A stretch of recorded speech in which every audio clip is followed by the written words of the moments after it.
Cool. Let's get started. So, hi everyone. Really appreciative of everyone joining and taking the time to be here with us today. And welcome to Resolutions at Scale. There's an AI agent for that, a new series we're launching from DevRev to show you all the agentic use cases you could have with us. So, I'm Kevin from DevRev, and I'm thrilled to be here with my colleague Griffin Churich, also from DevRev, and Danny Gravaki, who is Director of Customer Support at Aurum. Danny, thank you so much for joining us here today. You too, Griffin. Hey everyone. Hey Kevin. Hey Danny. Good to be here with you. Excited to dig into this. I've been looking forward to rolling out this webinar series for a while now, and yeah, just really talk about how we're changing the game for support and CX teams. Yeah, Griffin, Kevin, so happy to be here. Thank you for having me. I'm Danny. My team at Aurum is constantly thinking about optimizations to the customer support experience. Seamless interactions, quicker, more accurate resolutions have been the focus for us of late, but I'm really looking forward to the conversation today. Yeah, absolutely. Thank you for joining us again. So just a few quick notes before we begin. So the session will be around 45 minutes. We'll have a Q&A space at the end, but feel free to drop any questions in the Q&A section anytime. We'll try to pick them up. We're also recording the session, so everything we're going to be sharing today, we're going to share after the session. Yeah, like Kevin said, really the goal over the next 45 minutes here is quite simple. We want to highlight how AI agents can scale different resolutions, specifically from the support lens today. If there's anything that you can take away from the end of this 45 minutes, it's really understanding what is happening now in terms of agentic AI relative to support, but also what is coming in the future as well. So without further ado, let's go ahead and get started. Thank you so much, Griffin. So let's start by setting the content on what we think is broken today. So we'll know that the reality many of us face today is that we've seen how customer expectations have been evolving. They want instant answers, they want personalized help, and of course, they don't want to repeat themselves. But there's a caveat for this. Here's the challenge. Like most organizations are still relying on what we call rule-based chatbots and also siloed knowledge bases for the self-service. And these tools, unfortunately, can't understand the context well enough, and they are not great at actually resolving customer issues. Yeah, exactly. So like Kevin mentioned there, a lot of these bots are following like rigid scripts and keyword matching today. So when a customer asks a question, the bot will spit out a link, and if that link doesn't necessarily work, then the customer is going to end up having to create a ticket, and so that ends up eliminating some of the purpose of trying to use that chat widget in the first place. So you're ultimately creating a little bit more friction in what that use case might look like today. And so that really means from like a support perspective, like your team still has to handle that issue, even though you tried to solve it in like a deflected manner. And then ultimately, like your customer experience and CSAT is going to take a hit there. Danny, what's your perspective on this? Yeah, absolutely agree on that, Griffin. From the customer's perspective, it's super frustrating along that line, right? They feel like they're wasting time. The information they do receive can often be inaccurate because of the way these chatbots sort of function innately. The knowledge resources need to be really tightly curated in order for them to, really be successful. And I mean, let's be realistic, curation of a knowledge base is a time-consuming task to have done 100% completely anyway. Yeah, completely agree, Danny. Thank you for sharing that. Okay, so I want to hear from the audience. We have a couple of attendees already. Again, thank you all for joining. We're going to launch a poll on the Zoom right now around what's the biggest challenge you face in resolving customer queries today. We'd love to hear from you. The questions are: customers can't find answers in self-service, high ticket volume and repetitive questions, agent spends too much time searching for info, lack of personalization in responses, or other. If you have like any other challenges you're facing today, feel free to drop them on the chat. We'd love to hear from the audience. Yeah, and while you're taking a time to respond there, I'll just add that each of these challenges that we've heard from a lot of our customer bases, and as well as some of the perspective that Danny has shared too, they're not necessarily mutually exclusive, right? Like if you're handling some of these different challenges at the same time, they ultimately pile up and start to impact different KPIs related to support teams. So could slow down resolution times, could create a frustrating or like a more friction in the customer experience. And then those things ultimately translate up into like real revenue dollars. So there's costs and like revenue generating metrics that are associated with that. So yeah, would love to hear from the audience here on specifically those, you know, four different tasks that we're commonly seeing today. But if there's also additional ones that you're running into, feel free to drop those in. Thanks for sharing that briefing. So we have some results coming, very interesting, which I'm seeing here. The first option is that customers can find answers in self-service. That's the most voted option, and that's very interesting. I think we'll cover some of that today on how we can improve through AI the knowledge-based experience, right? Because one aspect of the AI agent is having the right input to help customers. So we will cover that in the demo next, and then we have the other options there as well. So Griffin, how do you think we can fix this? Yeah, really, I mean, that's where AI agents come into play. So the way we like to think of AI agents is they're not necessarily the same thing as chatbots themselves. So we're going to deep dive into like what AI agents specifically are and how we're solving these challenges, specifically the ones that you guys mentioned around like unable to find answers within self-service. So yeah, it's not necessarily just like a chatbot or a chat widget. It goes a little bit deeper than that. Yeah, absolutely. So you mentioned just now that AI agents aren't the same as chatbots. I think it will be helpful for the audience to really find that. So what exactly is an AI agent? Yeah, sure.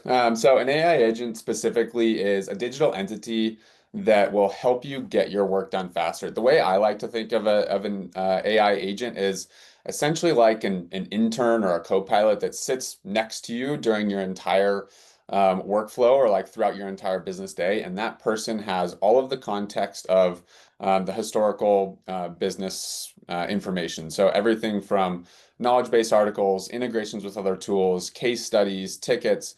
They're ingesting all of that information and then making it available to me to help me essentially do my work better, faster, and more accurately. So unlike, you know, traditional software that requires like explicit user direction, these agents are going to operate with autonomy, right? So they're capable of taking and understanding decisions and actions to achieve a specific objective. And then again, helping augment the workflow of a human agent as well.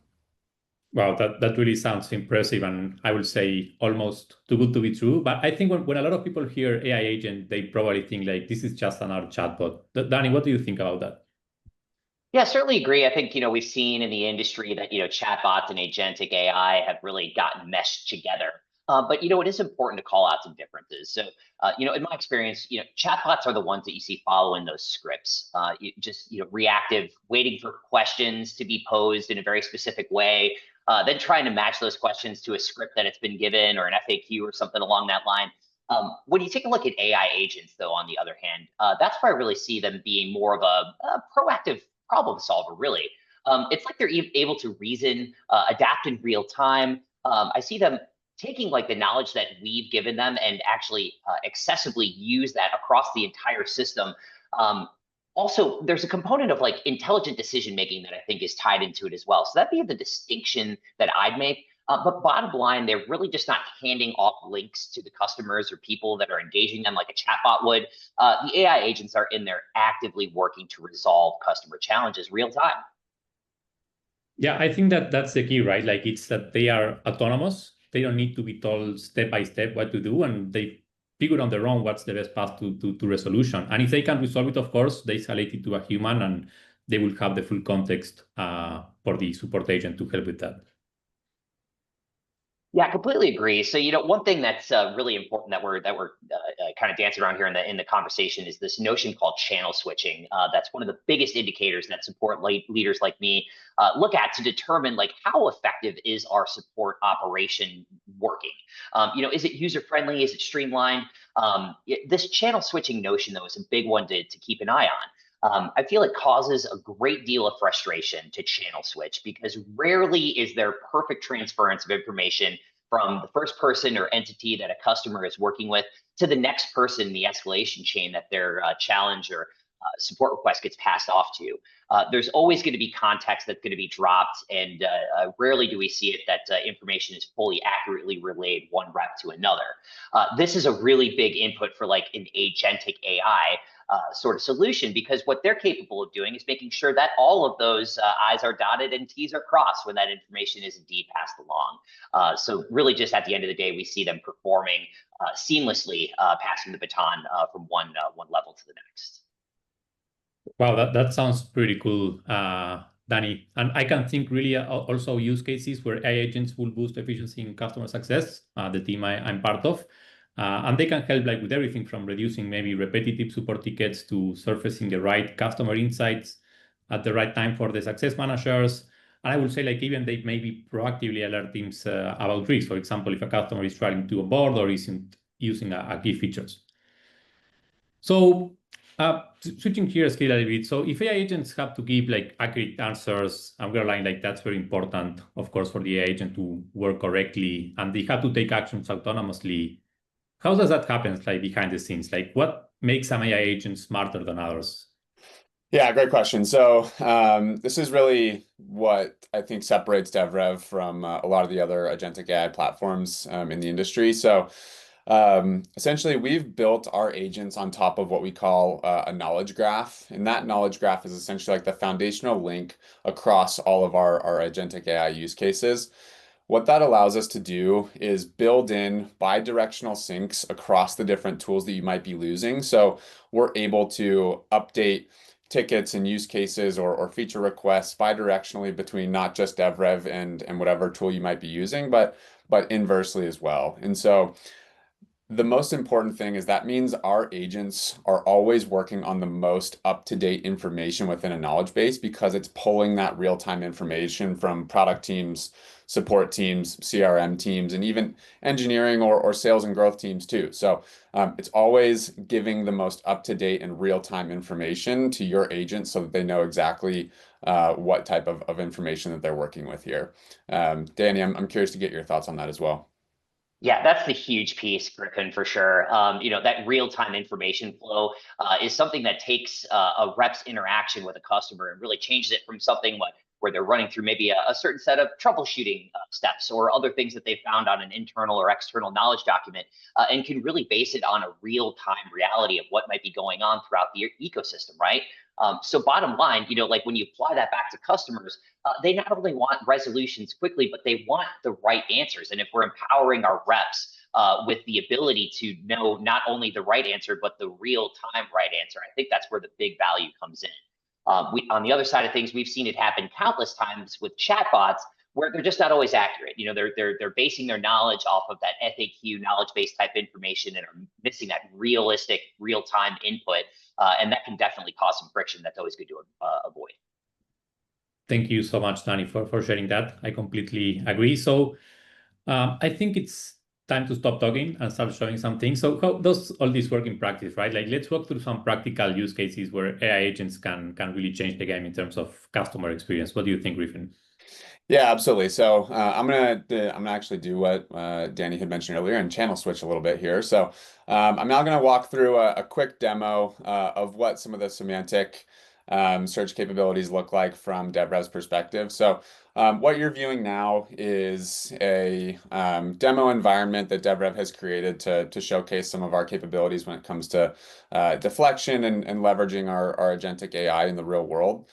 So again, everything that you're seeing here is technically a fake company. Maple Software is a company that we created. They're a payment software. I'm going to log in as Emma Watson. If you're familiar with the Harry Potter series, Emma Watson plays Hermione, so we can assume that she graduated from Hogwarts and now she works at Maple Software under the payment industry. Essentially, what you're going to be seeing here is Emma comes in and logs into her Maple dashboard. She's reviewing her most recent transactions and she sees something a little bit suspicious. She sees that she has a couple failed transactions here. And so what she's going to do is ultimately start an inquiry with DevRev's chat widget here to try and solve for this particular problem. So this can come in a lot of different shapes and sizes. There's different support features and portals that you can work with, but for today's purposes, we're going to go through the chat widget as the deflection agent. So I'm Emma, and I'm gonna come in and say, I have some failed transactions. Please help. And so what's happening on the back end here is our agents are tapping into that knowledge base that's continually being updated in real time. It's going to reason and understand what this particular query looks like, and it's going to offer not just information on what's happening between these transactions and why they might be failing, but also it'll give an action item on how we can potentially solve this in real time and not necessarily have to loop in a human agent to solve this particular problem. So as I just mentioned, the agent is giving context on what some of these failed transactions look like. There's additional information that's being looped in based on the information, again, that is built into the backend and into the knowledge bases. But most importantly here, it's giving you an action on what you can actually do from the user perspective to avoid this this issue and happening in the future. So what I'm going to do is I'm going to say, yes, please enable the euro currency on this transaction because that's why it's been failing. I have USD and I have Australian dollars currently enabled, but I don't have euros enabled. So please enable euro. And now again, because the agent is autonomous and reasoning through these different inquiries on the back end, it's going ahead and completing this inquiry. And if you saw here on the left side, that's really like the secret sauce of what's happening is the euro is now fully enabled, and this particular inquiry has been completed. So I'll pause here before continuing on to the next part of the demo. Yeah, that's awesome, Griffin. A few things to note from my vantage point. Unlike normal chatbots that are limited to static algorithms and FAQ matching, the AI agents, as you've shown, can go beyond just keyword matching. I'm seeing things like intent and context being realized here. There's a synthesis of answers across multiple sources where there's obviously various plugins of knowledge coming from places like articles, tickets, even documents, all kinds of places, right? It's clarifying an ambiguous query, capable of asking follow-ups, and maybe even learning from the feedback in a whole. But perhaps the biggest piece that I think really sticks out to me is the ability for it to take an automated action like we saw with the addition of the euro there. This staves off the need for things like ticket creation or other manual inputs, which is where I think as a support leader, I see the big value coming through. Yeah, those are great points, Sunny. And I think that's really how AI agents can focus on resolutions, right? Like they make the customer experiences smooth and a delight at scale. Like imagine thousands of customers interacting with these AI agents, and it removes all the usual back and forth or dead ends, which maybe like the usual chatbots with regular knowledge bases they cannot answer. So I think the key message here is that AI agents don't just answer from knowledge base, they can also act on information from your external systems, so like your backend, and actually take the whole conversation to resolution instead of having a human in the loop.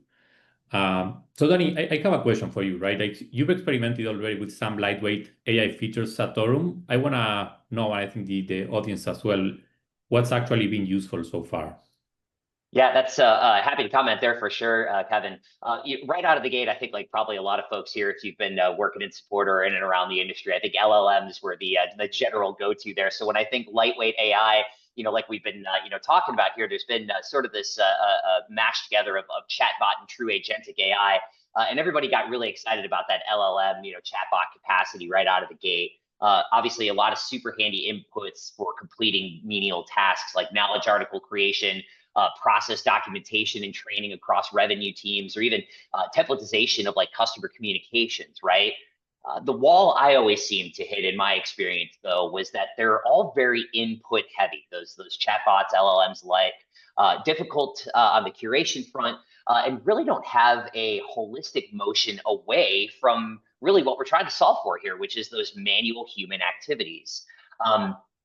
Have these lightweight features really in the beginning been useful? Sure, but I'm seeing a bigger use case, like a larger scale version of this agentic AI coming through that DevRev clearly has been instrumental in, which I'm excited to dig in more as we grow things here at Aurum.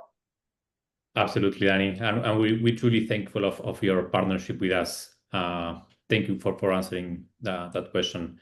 Cool. So now let's shift gears again and talk about the other side of the question, right? Like we've been seeing the customer experience, how they can interact with an AI agent through a web application and the interactive chat, and it tries to help them with their problem. But let's look now at the support team, right? Like while the self-service is great, we know that not everything will be solved by an AI agent at this point, and maybe human agents still have to handle complex, high-stake issues every day. What do you think, Griffin? Yeah, exactly. So I'm going to continue on with this story of Emma Watson here. So we've completed this initial, we can call it like an L1 or L2 type deflection, but the story continues. So now that Emma has solved for this particular failed transaction problem, she thinks, okay, well now I want to continue viewing the reports and I want to continue analyzing, what I've seen here. And so she goes to view a report, but unfortunately runs into an additional error. So being a little confused, she's just going to go ahead and copy the error message here and throw it back into the chat widget and say, hi, I am trying to review my reports, but am getting the following error. So again, what's going to happen here is the AI is going to reason with this inquiry and provide some sort of action on what to do from here. Now, for the purposes of this story, the AI should come back and offer the ability to create a ticket for this particular error. So now what you're seeing is we're connecting the dots between the fully autonomous and looping in the human agent as seamlessly as possible here. So with some understanding and empathy that the workflow has currently been disrupted, this ticket has been created and escalated on behalf of Emma. So now what I'm going to do, I'm going to take off my Emma hat and I'm going to put on my support agent hat for a minute, and I'm going to click into DevRev here. So now you can imagine that I am a support agent trying to help Emma through this ticket inquiry. This ticket 6883 is the one that has just been created. And so now, from the support perspective, when I come into here, all of the information is already updated for me. So there's already different attributes that are being filled out. There's sentiment analysis that's already been created. And then the historical context of the conversation has already been loaded for me within the platform. A couple things to highlight here as well. So if I'm coming in for the first time and maybe I don't have some of this additional context and I don't want to go back and read through the historical conversation, I'm just going to go ahead and summarize this. So with DevRev, AI is going to be, again, like at your side the entire time you're working through any of these support problems. And so when I go ahead and look through this summary, okay, I can understand what the key problem is. I can understand some of the back and forth of what's going on here, but maybe most importantly, like here's what's happening from like the next step and actionable perspective. And this is really a recommendation, right? Like this doesn't necessarily have to be the end all be all next step to solve this particular inquiry, but it is a suggestion on what might be the most helpful path forward, given that we've probably already seen issues like this before. So our AI is saying, hey, we've seen something like this that's already happened. Here's the best path forward to solve this inquiry as quickly and seamlessly as possible.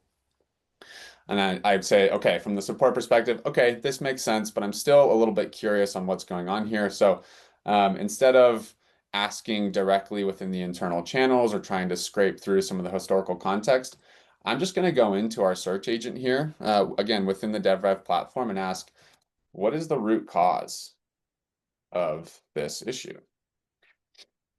And so again, because our AI is dipping into the different knowledge bases that are influencing all of the information that's being pulled out, we can start using semantic search and normalized language to start digging into the ticket and get more information on how to solve it. So as the AI is thinking and searching through the related information, we'll go ahead and wait and see what it spits out in the meantime. Yeah, Griffin, while that's loading, I can pop in here with something that I observed right off the cuff. Yeah, please. Going back over to what we saw happening inside of the widget there with the communication back and forth with Emma. I think one thing that really demonstrates the evolution here of this agentic AI is the ability for it to intuitively pick up based on all of the real-time sentiment analysis and various factors that Emma was throwing at it, that it's capable of flagging, hey, it is time to just get this in front of a human being, right? Like we're obviously here to talk about the power of agentic AI, and that's awesome. But to me as a support leader, I don't want to see poor Emma being led down a road of clearing cookies cache and hard restarting her computer, if that's not going to be an effective step to fix the problem, right? So in another demonstration, agentic AI is capable of saying like, hey, let's get this in front of a support agent that can make a difference. Absolutely, Danny. Yeah, thank you for adding that context here. And so to continue on here, I'll highlight a couple of the things that the search agent is doing here. So it's not necessarily just giving you the current status of the situation, which from the support agent's perspective, I probably already know that from looking at the summary. But it's also giving context into different patterns of issues. So has there been other incidents like this in the past that we've run into? It's also tagging those incidents specifically in case we need to jump into them.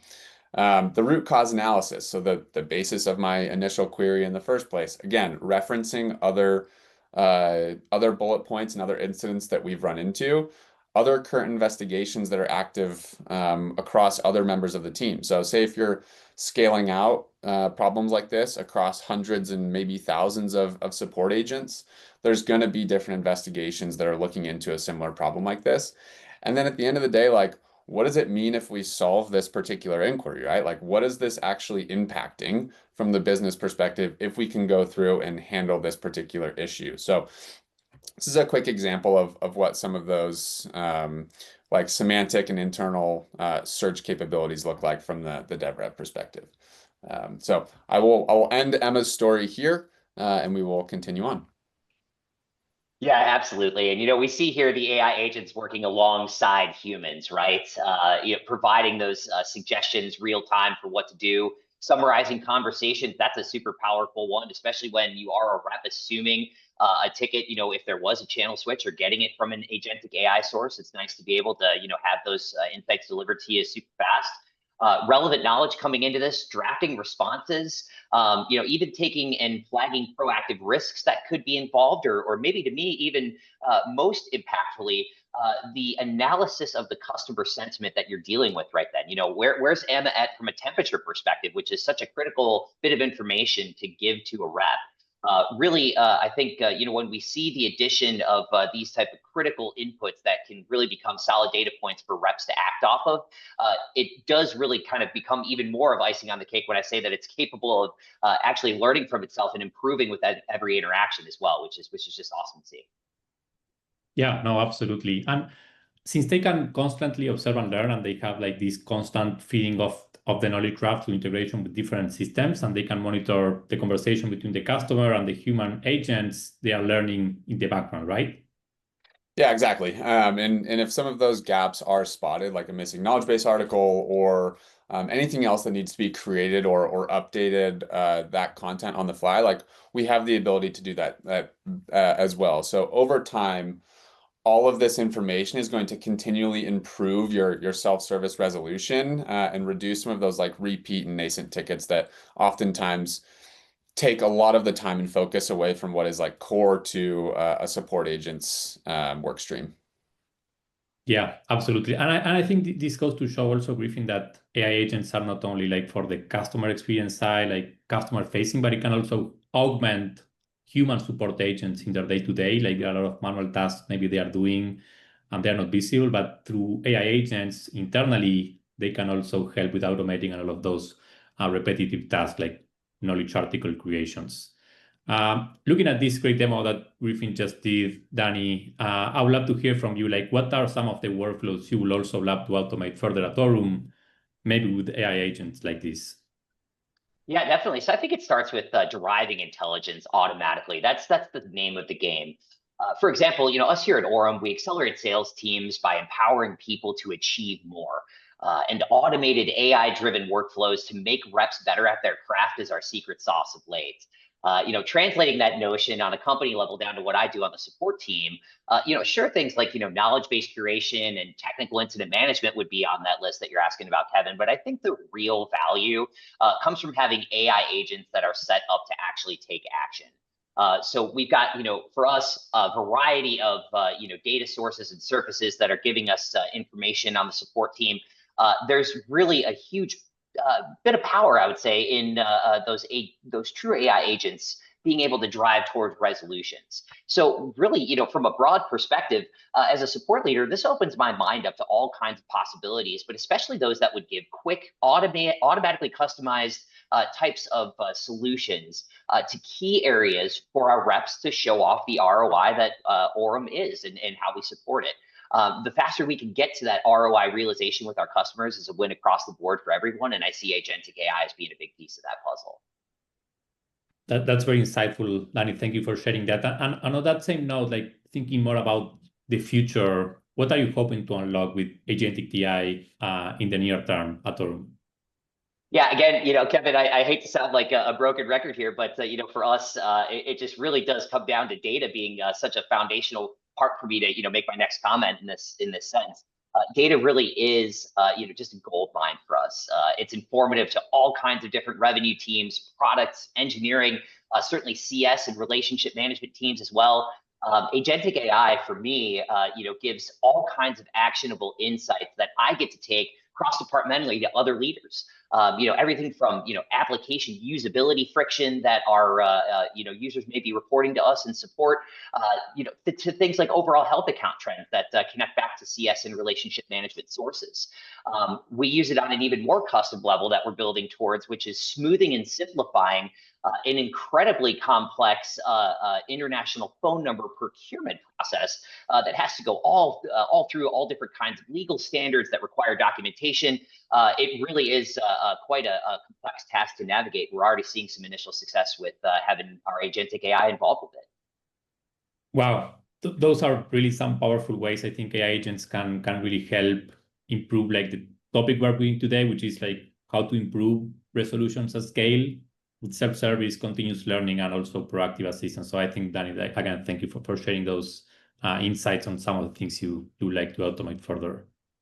Yeah, of course, Kevin. As we're seeing, it's all about seeing them build on one another. The more the agents can learn, the more that they can interact, the better the self-service gets at the end of the day. And really, we're seeing customer engagement go through the roof in that respect as well. So wins across the board. And Danny, since you've already started down this path, we'll keep the microphone on you for a second. Like what advice or best practices do you have for the audience in terms of like implementing AI successfully? Yeah, great question, Griffin. I think to me, it's just making AI a habit is really the key piece of it, right? So put it on calendars, talk about it often at your meetings, give managers and reps the opportunities to use it so that, us in leadership, we can, really use our people to help gathering that true boots on the ground insight in terms of what sort of critical AI, agentic AI insights can actually be, implemented and brought into the daily workflows. I've found that not only has this engaged my team more in looking for opportunities to work alongside AI like we're talking about, but has really softened the fear factor of implementing it into their workflows from like career perspectives as well. Those are some great insights, I think, for the audience trying to share more practical advice on how to embed AI on like their day-to-day.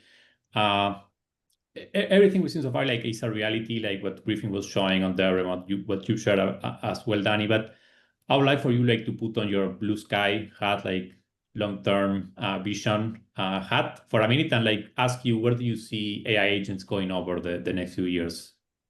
Kevin, blue sky is the way to describe it for sure. I think that AI is really in its infancy, particularly the agentic applications, but it's already permeating a ton of different spaces, right?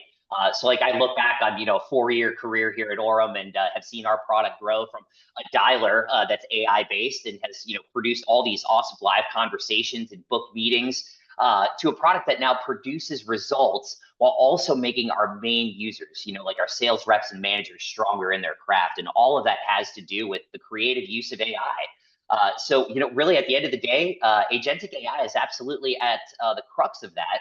And the only bound is the creative minds of those that are working with it.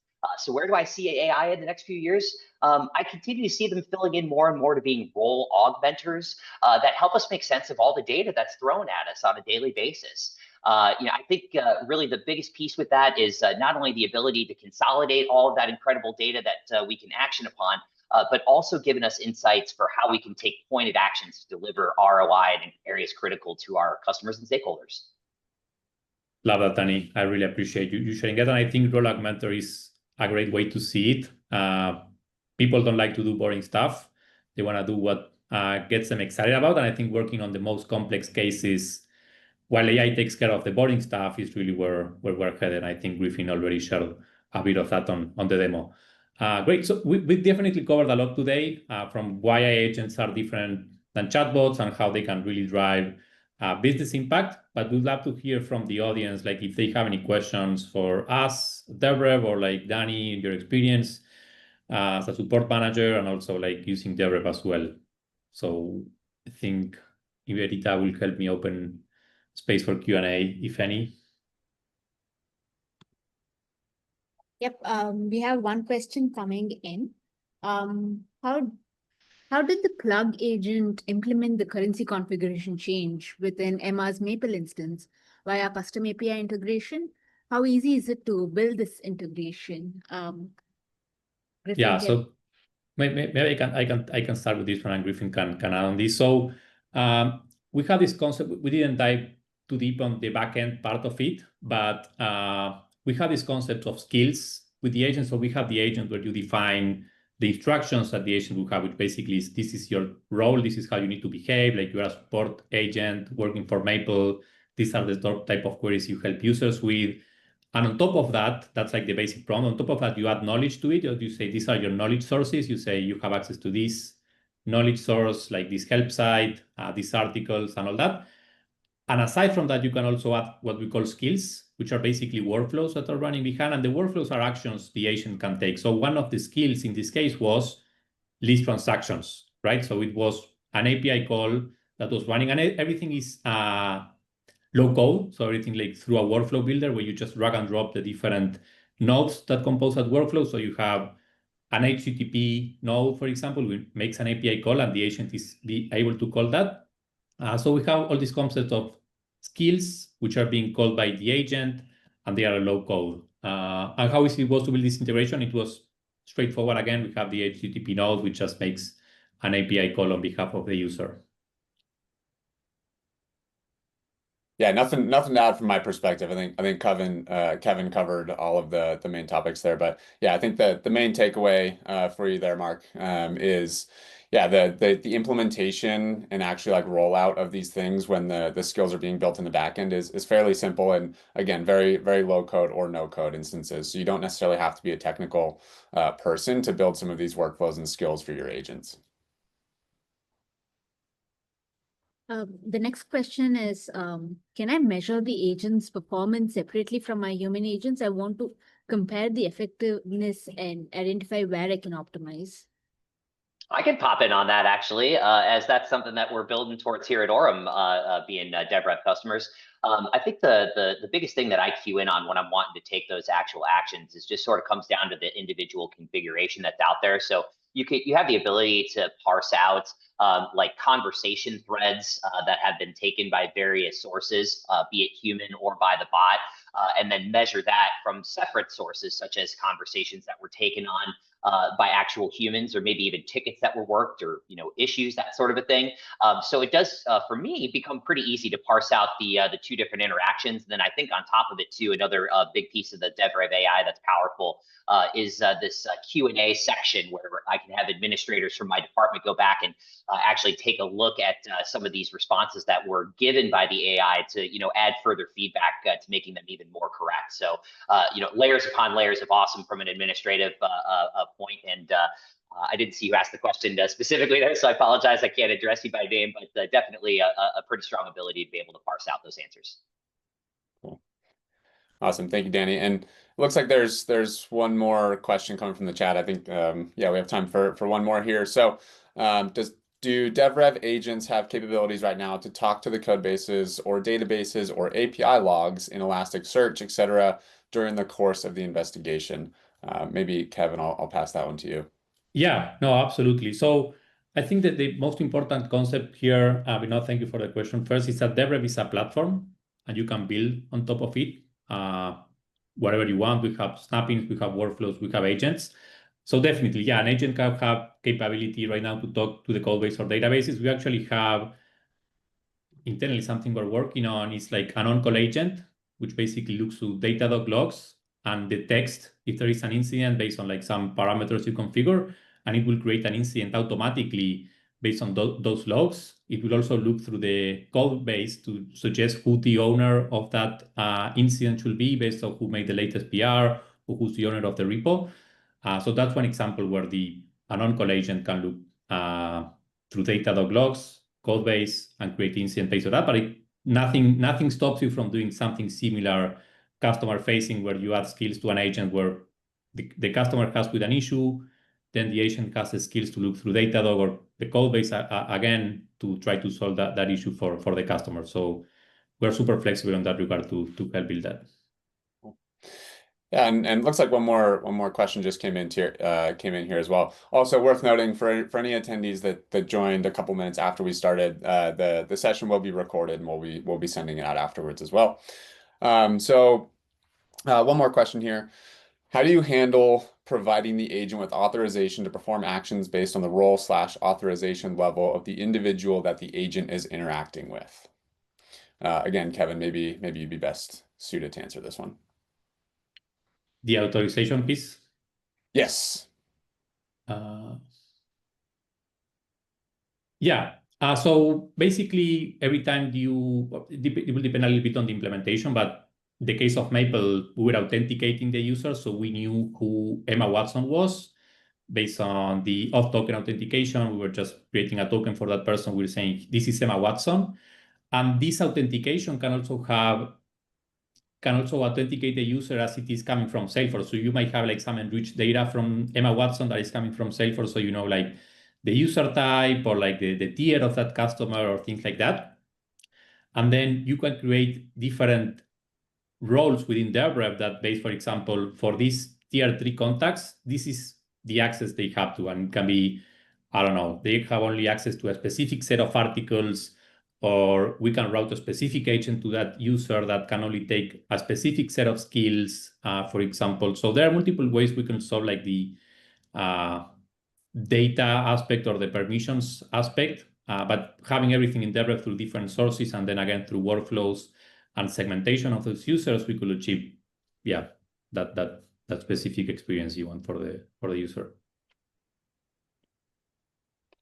Awesome. Thanks, Kevin. Cool. I'll answer this one last question here, and then Kevin, we can pass it over to you to wrap up and send us off on the next steps here. So the last question is, what about the security of customers' data? So DevRev adheres to all major security standards. So SOC 2 Type 2, ISO 27001, I believe the number is. So yeah, I always get messed up with the number there, but yes, we do adhere to all major security standards. And if you're curious to learn more about what our security standards look like, you can visit security.devrev.ai. That is essentially our trust center for all of our major security pieces of information. So if there's more information that you're curious on understanding around DevRev security and how customer data is handled to adhere to some of these use cases, as well as like the larger security guidelines across the industry, you can visit again security.devrev.ai. Kevin, back over to you. Yeah, no, thank you, Griffin. And really appreciate everyone's question. I think we've got some great discussions. I think we don't have enough time like to go deep in all of them. So I suggest like if you are interested, like just follow up. I'm happy to have a call with like the specific persons that made a call and dive deep into like implementation aspects on how we could achieve some of these things. So we want to thank everyone for joining today. That's a wrap on what we had to cover today. I hope this gives like a better picture on what's possible and how you can get there. I think there is a lot more to cover, and this is a very fast-moving space, and we're there on the top of that fast-moving space. And I think if you want to know more and have some more reference points, we're definitely send some follow-up resources, including the recording and the slides and the great demo Griffin helps us with. So again, just thank everyone for your time and more specifically the questions and the engagement. Yeah, thank you, everyone. Like Kevin mentioned, if you're curious about additional use cases that might be specific to your business, you can set up a consultation call with myself. There's a QR code on the screen that you can scan, and that will connect you directly with me or anyone else on the DevRev team. Thank you again for joining. Please give Danny a strong round of applause, either in the chat or if you want to send him, maybe blow up his inbox. He is a great guest, and we look forward to seeing you guys all in the next webinar. Thank you all for joining. Thank you, Danny. Thank you, everybody.